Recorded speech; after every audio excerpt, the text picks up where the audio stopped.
राजस्थान के झुंझुनू जिले से पिछले कुछ दिन पहले ही एक बड़ा मामला सामने आया था, जिसमें 3 बेटे जो बाहर रहकर बहुत ही अच्छा पैसा कमाते थे, लेकिन उनके बुजुर्ग माता पिता जो कि बीमार थे वो अकेले ही गांव में रह रहे थे और उनको वह बीमारी के लिए पैसा तक भी उपलब्ध नहीं करते थे। तो इसी वजह से बीमारी के परेशान होने के चलते ही उन्होंने बड़ी घटना को अंजाम दिया और माता पिता को मृत घोषित कर दिया था। तो ये तो था दोस्तों राजस्थान के झुंझुनू से एक बड़ा ही मामला, लेकिन अब एक और बड़ा मामला सामने आ रहा है, जिसमें बेटा बहू ने अपने बुजुर्ग माता पिता के साथ इस पिटाई वाली घटना को अंजाम दिया और उसके बाद बेटा बहू ने बुजुर्ग दंपत्ति को धक्के मारकर घर से बाहर निकाल दिया है। लेकिन दोस्तों खबर में आगे बढ़ने से पहले इन बेटों के खिलाफ एक बार जरूर कमेंट में अपनी एक बार राय दें। आपको बता देते हैं कि जब बुजुर्ग दंपत्ति को बाहर निकाला गया तो उनकी मदद के लिए कोई भी नहीं खड़ा हुआ और ग्रामीणों ने उनकी मदद की और उन्हें सदर अस्पताल भिजवा दिया गया, जहां पर इलाज जारी है। लेकिन बताया जा रहा है कि जो ये मामला है ये पूरा का पूरा भोजपुर जिले के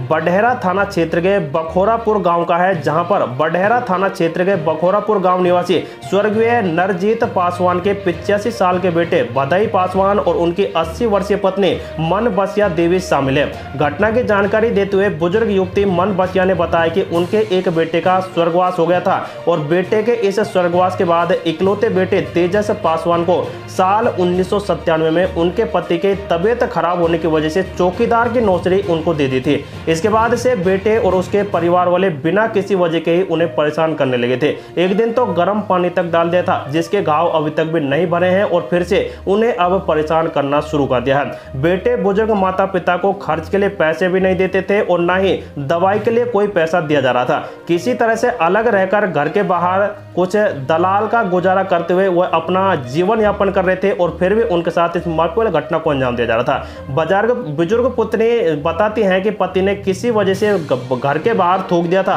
और इसी बात को लेकर उनके साथ परिवार वालों ने गाली गलौज मारपीट और बड़ी घटना को अंजाम देते हुए घर से बाहर निकाल दिया। लेकिन ग्रामीणों की मदद से बेटियों को सूचना दी और फिर इलाज के लिए आरा सदर अस्पताल में भिजवाया गया। इसी दौरान जो बुजुर्ग नाती है बिमलेश, उन्होंने बताया कि ग्रामीणों की सूचना मिलने के बाद नाना नानी की खबर मिली और उसके बाद वहां पर सीधे ही अस्पताल पहुंच गए हैं। अब पुलिस में शिकायत दर्ज कराई गई है और स्थानीय लोगों और ग्रामीणों की मदद से बताया जा रहा है कि इनके खिलाफ अब मुकदमा दर्ज किया है, जिसमें अब कार्रवाई आगे की जा रही है। तो दोस्तों अब आपकी क्या राय है इन बुजुर्ग दंपत्तियों के खिलाफ खड़े हुए इन बेटा बहुओं के लिए, तो एक बार जरूर हमें कमेंट बताएं। तो दोस्तों बड़ी खबर थी, वीडियो को लाइक शेयर कमेंट करते हुए कमेंट में अपनी राय जरूर दें।